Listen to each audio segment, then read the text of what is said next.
2026లోనే stock మార్కెట్కి మంచి రోజులు వచ్చే అవకాశం ఉందని చెప్తున్నారు మేధావులు.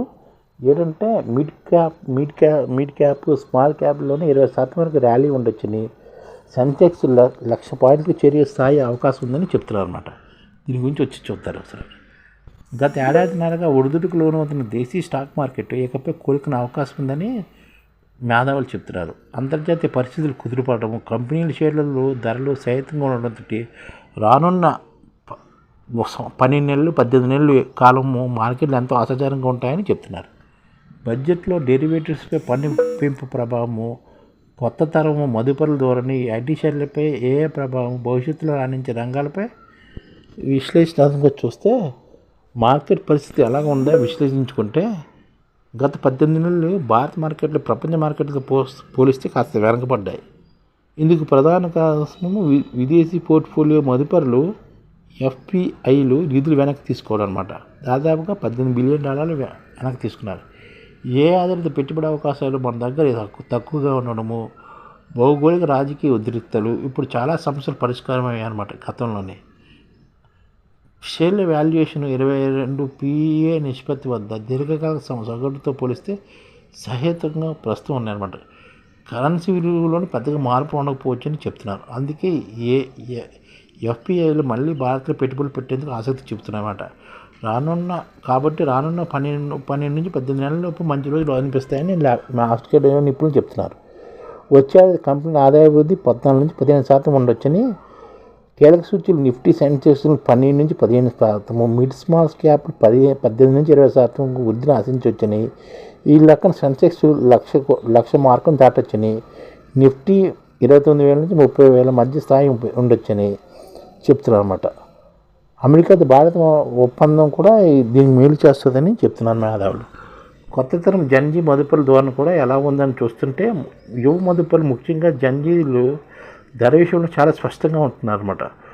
తక్కువ రుసుముతో అత్యున్నత సాంకేతిక కలిగిన ప్లాట్ఫామ్ను ఆశ్రయిస్తున్నారు. డిస్కౌంట్ బ్రోకర్ల వైపు మొగ్గు చూపిస్తున్నారు కూడా. అందుకే HDFC నుంచి స్కైని ప్రారంభించారు. ఇందులోని ఈక్విటీ, డెరివేటివ్స్, ETFలు, కమోడిటీస్లు, అంతర్జాతీయ పెట్టుబడి వంటి సేవలు కూడా ఇక్కడ అందిస్తున్నాయి.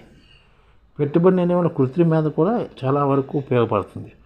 ప్రస్తుతం రీసెర్చ్ విశ్లేషణ ఎక్కువ కంపెనీలు ట్రాక్ చేయడం చాలా సంస్థలు ఏఎస్తో సహాయం చేస్తున్నాయి అన్నమాట. భవిష్యత్తులో ఏ షేర్ని ఎంచుకోవాలి, పోర్ట్ఫోలియోని ఎలా నిర్మించుకోవాలి, ఏ మ్యూచువల్ ఫండ్ పథకం బాగుంటుంది వంటి విషయాలను కూడా ఆర్టిఫిషియల్ ఇంటెలిజెన్స్ సూచిస్తుంది అనమాట. సాంప్రదాయ పెట్టుబడుల నుంచి కూడా మదుపరి ఈక్విటీ వైపు మలుతున్నారు. కోవిడ్ అనంతరం ఈక్విటీలు ప్రధాన ఆస్తిగా మదుపరులు గుర్తించారు. స్వల్పకాలంలో మార్కెట్లు పడిన అంటే కోవిడ్ తర్వాత ఈక్విటీని ప్రధాన ఆస్తిగా చాలామంది గుర్తిస్తున్నారు అన్నమాట. స్వల్పకాలంలో మార్కెట్లు పడిన దీర్ఘకాలంలో 2 అంకెల వృద్ధి వస్తుందని యువ మదుపరులు అర్థం చేసుకున్నారు. ప్రస్తుతం ఈక్విటీ విస్తరణ 3% నుంచి 15% పెరిగింది. అభివృద్ధి చెందిన దేశాలు ఇది 40 నుంచి 60% ఉంది కాబట్టి ఇక్కడ వృద్ధికి ఆస్కారం భారత్లో ఉందన్నమాట. పసిడి, వెండి, ETFలను పెట్టుబడులు పెడుతున్నారు చాలామంది. అలాగే బడ్జెట్లోని FNOపై కూడా STT పెంపు ఎలా ఉంటుందో చూస్తే సెక్యూరిటీ లావాదేవీల పన్నును పెంచడం వల్ల స్పెక్యులేటర్లు తగ్గి దీర్ఘకాల మదుపులు పెరుగుతారన్నమాట. ఇది స్పెక్యులేటర్ల పన్ను ఉంది కదా, ఈ సెక్యూరిటీ లావాదేవీల పన్ను, దీన్ని పెంచడం వల్ల స్పెక్యులేటర్ తగ్గి మదుపుదారులు పెరుగుతారు. కాకపోతే ఎక్స్చేంజ్ల ఆదాయం లావాదేవీల పరిమాణంపై ప్రభావం ఉండొచ్చు. బ్రోకింగ్ సంస్థలు ఇకపై మ్యూచువల్ ఫండ్లు, క్యాష్ మార్కెట్లు, మార్జిన్ ట్రేడింగ్లపై దృష్టి సారిస్తాయి కూడాను. అది MTFలపై. ఏ రంగాలు ఆకర్షణీయంగా ఉన్నాయో చూస్తే ప్రభుత్వ, ప్రైవేట్ రంగ బ్యాంకులు బలంగా ఉన్నాయి. ప్రజల తలసరి ఆదాయం $3,000 సుమారు $2.7 లక్షల నుంచి $6,000 కంటే $5.4 లక్షలకు పెరిగే క్రమంలో ద్విచక్ర వాహనాలు, ఎలక్ట్రానిక్స్, ట్రావెల్స్, వాహన రంగాలు బాగుంటున్నాయి. జీవిత బీమా కంపెనీలకు GST సమస్యలు ఉన్న జనరల్ ఆరోగ్య బీమా కంపెనీల నుంచి వృద్ధి కూడా ఆశించవచ్చు. రక్షణ రంగం ఆకర్షణీయమైన షేర్లు ధరలు కాస్త అధికంగా కనిపిస్తున్నాయి. IT, ఫార్మా రంగాలు ఆసక్తి చేయించుకోవాలి.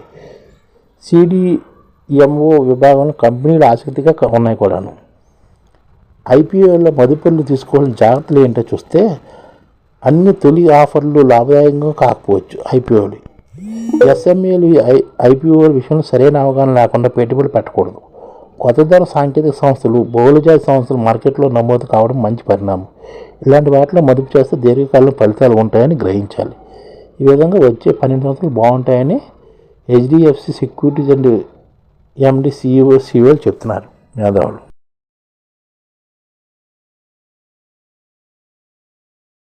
ఈ ఛానల్ ముఖ్య ఉద్దేశం ఏంటంటే, మన తెలుగు రాష్ట్రాల్లో 1 కోటి మందికి సంఘటిత రంగాల్లో ఏ విధంగా ఉద్యోగాలు ఇవ్వవచ్చు, కనీస నెల జీతం 30,000 వరకు ఏ విధంగా ఇవ్వవచ్చు, ఏ విధంగా చేస్తే ఉద్యోగాలు సృష్టించబడతాయో వివరిస్తూ ఈ ఛానల్ వీడియోలు వస్తాయి. అలాంటి వీడియోలు మీకు కావాలంటే మన ఐడిఎఫ్ భాస్కర్ ఛానల్ని సబ్స్క్రైబ్ చేసుకోండి. ఐడిఎఫ్ అంటే ఇండియన్ డెవలప్మెంట్ ఫోర్స్. ఈ వీడియోలు చూసిన తర్వాత మీకు నచ్చితే లైక్ చేయండి, మీ ఫ్యామిలీ మెంబర్స్కి షేర్ చేయండి, మరియు మీ ఫ్రెండ్స్కి షేర్ చేయండి. Thank you. నమస్కారం.